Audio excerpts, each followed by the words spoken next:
ನೋಡಿ, ಸಂಕಷ್ಟಹಾರ ಚತುರ್ಥಿ ಮಂತ್ರ ಹೇಳ್ತಾ ಇದ್ದೀನಿ.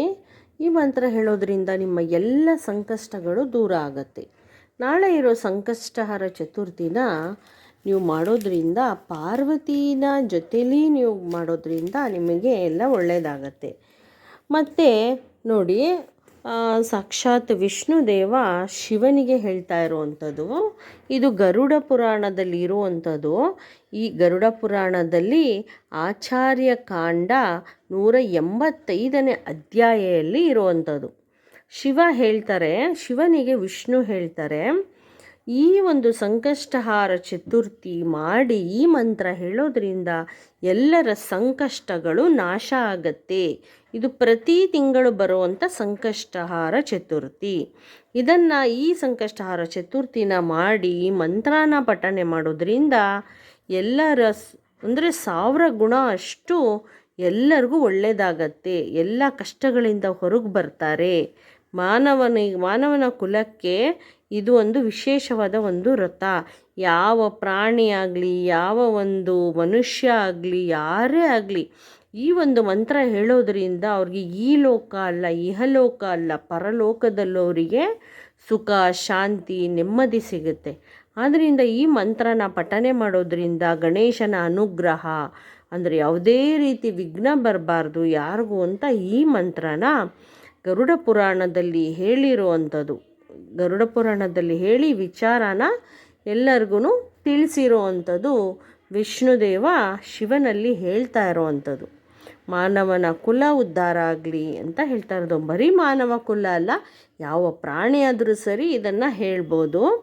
ನೋಡಿ, ಆ ದಿನ ಪಾರ್ವತಿ ಜೊತೆನೇ ಪೂಜೆ ಮಾಡುವಂಥ ದಿನ. ಪಾರ್ವತಿನ ಜೊತೆಯಲ್ಲಿ ಗಣಪತಿ ಜೊತೆಯಲ್ಲಿ ಆರಾಧನೆ ಮಾಡಿ ಆ ದಿನ ಗಣಪತಿಗೆ ಗರ್ಕೆನ ಅರ್ಪಣೆ ಮಾಡಬೇಕು. ಮತ್ತು ನೋಡಿ,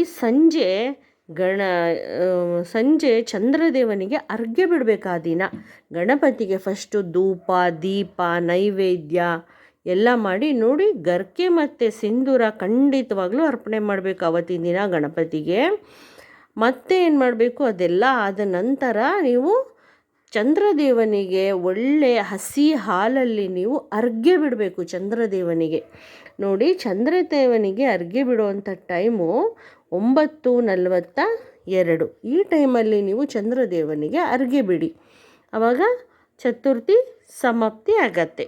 ಆವಾಗ ನೀವು ನೋಡಿ, ಆ ದಿನ ಉಪವಾಸ ಕೂಡ ಮಾಡಬೇಕು, ನಿಮಗೆ ಒಳ್ಳೆಯದಾಗತ್ತೆ. ಸಂಕಷ್ಟಹಾರ ಚತುರ್ಥಿ ದಿನ ಉಪವಾಸ ವ್ರತ ಆಚರಣೆ ಮಾಡೋದ್ರಿಂದ ನಿಮ್ಮ ಮನೆಯಲ್ಲಿ ಏನೇ ಸಂಕಷ್ಟ ಇರಲಿ, ನಿಮ್ಗೆ ಎಷ್ಟೇ ಸಂಕಟ ಇರಲಿ, ಎಲ್ಲ ದೂರ ಆಗತ್ತೆ.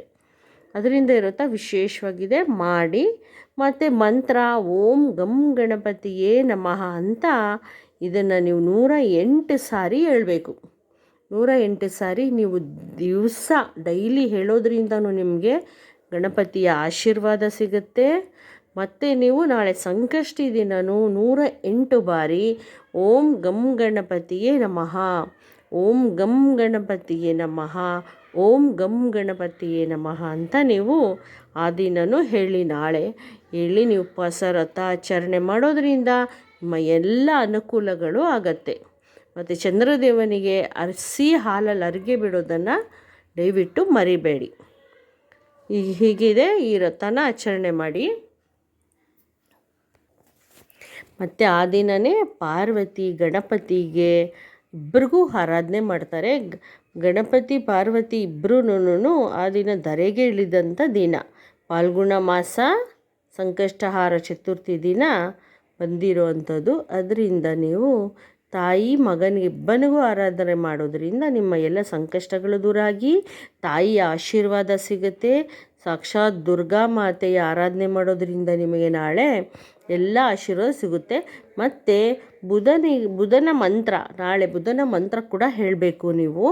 ಬುಧನ ಮಂತ್ರ ಓಂ ಬುಧಾಯ ನಮಃ ಅಂತ ಬುಧನ ಮಂತ್ರ ಕೂಡ ಹೇಳಿ. ನಾಳೆ ಬುಧವಾರ ಸಂಕಷ್ಟಹಾರ ಚತುರ್ಥಿ ಬಂದಿರೋದ್ರಿಂದ ಇನ್ನು ಯಾರಿಗೆ ಕೆಲವ್ರಿಗೆ ಸ್ವಲ್ಪ ಬುದ್ಧಿ ಕಡಿಮೆ ಇರುತ್ತೆ, ಏನು ಮಾಡಬೇಕು, ನಾನು ಏನು ಮಾತಾಡಬೇಕು ಅನ್ನೋದು ಗೊತ್ತಾಗಲ್ಲ ಅಂಥವ್ರು ಕೂಡ ನಾಳೆ ಗಣಪತಿನ ಆರಾಧನೆ ಮಾಡೋದರಿಂದ ಅಂಥವ್ರಿಗೆ ತುಂಬ ಸಂಕಷ್ಟ ಎಲ್ಲ ನಾಶ ಆಗಿ ಅವರು ವಾಕ್ಸಿದ್ಧಿ ಉಂಟಾಗತ್ತೆ.